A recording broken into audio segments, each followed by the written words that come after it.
We're living in really extraordinary times, and this is a time where many people are asking why, are reaching out, are wanting some answers, and wanting to know that there's more just than what they see and know and understand.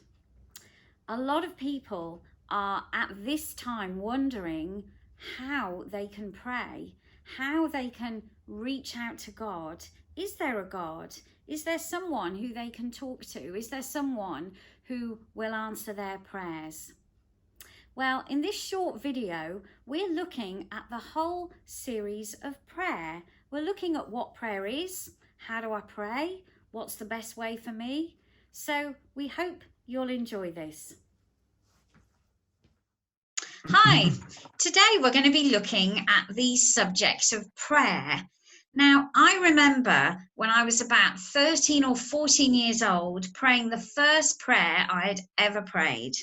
I'd never been to church, didn't really know anything about God, but I remember that I couldn't get the top off a bottle of brown sauce, which I desperately wanted to add to my pilchards on toast.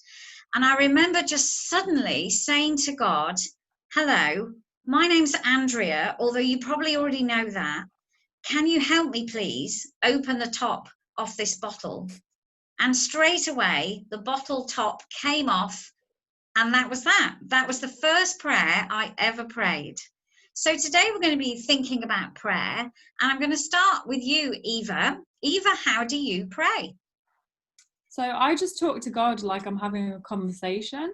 I speak to him very openly like I would a best friend or someone actually even closer than a best friend, because sometimes you don't share everything with all your friends. But I know that God knows every little detail about me. So I speak to him and I ask him for his opinion on issues if I'm going through something, or I might thank him for everything that he's done in my life. But it's a conversation. Great. Alan, how about you? What helps you to pray?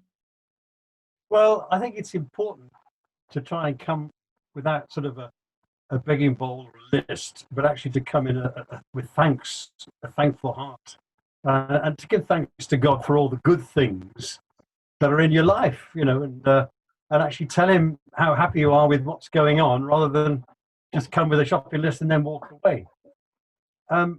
Because it's good to give thanks all the time, and then people are sort of more prepared to want to talk to you back if you give thanks.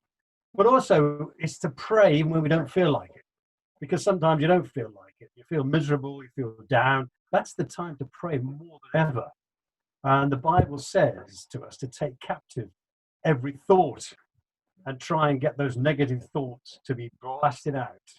I have this thing in my mind of the old cap gun, and I put my bad thoughts into the cap gun and I shoot them and make them go bang so they're gone. But also, it's very important to remember that God answers your prayer. He's longing to answer your prayer. He's just waiting for you to come and have a conversation with him. You will begin to recognize his voice as you talk to him in a conversation, and not just give that one-way street, but actually stop and listen. And also, it's important to have some sort of framework if you're new to this. And the Bible has got the Lord's Prayer in it. It's Matthew 6, verse 9. If you don't know it, go to Matthew chapter 6, verse 9. There's the Lord's Prayer. It's a template. And Jesus said to us, this is how you should pray. So if you want a template of prayer, there's a good one. Thank you. James, what about you? Do you ever find it hard to pray? What do you do when that happens, if that happens? Yeah, all the time. I think it can be really hard to pray some of the time when we're going through stuff or when we see stuff going on in the world. It can be really hard to find the words, and especially if we don't feel like talking about stuff like Eva said, prayer is like a conversation with a best friend, and the stuff we don't always want to talk. And I go through times like that where I find it difficult to express myself to God, but I just try and remind myself that God cares about every tiny little thing. And if I can't process it in words out loud, then I will write something down.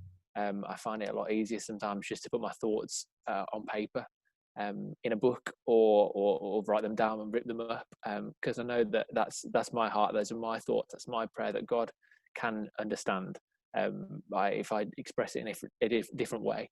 whether that's writing it down or just thinking it through. Sometimes I don't want to be out loud, and I just say, God, like in my head, you can hear me. God's big enough to do those kind of things, and He can and help. So it doesn't always come across as the most easy thing, but I know that God is there waiting, whichever way I choose to communicate with Him. That's really good. So, Eva, if you could say one thing in one sentence to encourage somebody to start to pray, what would that be? I would say that God knows everything about you. So just have a conversation with Him and ask Him to show Himself to you. Great. Alan, how about you? I just want to help people to understand that it's not about an incantation or a magic spell that you're trying to get something to come and happen.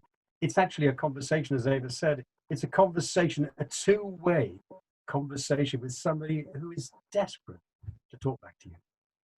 Thank you. And James, a final word from you. Yeah, just to express yourself. God is big enough to deal with our feelings, our good feelings or our bad feelings. If we're angry or sad, God isn't going to be offended.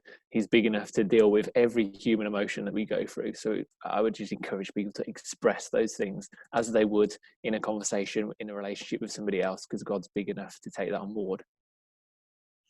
Thanks very much, guys. That's been really, really helpful, and I hope it will help others in a journey of prayer. Thank you. Bye. Thank you. Bye. Bye. We hope you enjoyed watching that. If that's raised questions for you, then maybe go back to the person who sent the video to you, and I'm sure they're going to be able to help. But if not, please feel free to contact us here at Solihull Christian Fellowship. You can email us at inquiries@thebridgeshirley.com and someone will get back to you. We love to help you on your journey of faith.